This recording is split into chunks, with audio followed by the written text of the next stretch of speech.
Hazır ekeme prank etemiz, işten geç yatırla, özerini geplerini özerine aytıp göremiz, giyimlerini hem giyip köpmeyle. Okşasın için. A few moments later.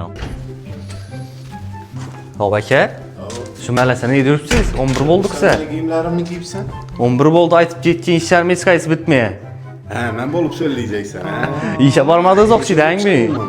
İşe varmadığınız okşaydan mı? İşten yatırmam ben. Ha yok, telefona karaldı. Kolunuzdan telefon düşmeydi kolunuzdan. Bunu ne için kısıp gireyim bilesen mi? Yok. VIP'ye varmazsam bir. İdi 30'undan ma geldi. Yeke prank ettirtma, eceştim size. Biraz böyle temiz mi birbirimizi? Yok bu oldu. Nereye vardın ya? Bin. Zoral abiyle yürüdüm. Coranı çıkaramazsan ağlam beri yanım seni. Neresi yanın geçe gelip tut yine böyle. Ya. Yaxşı erteng baramayke VIP'ye.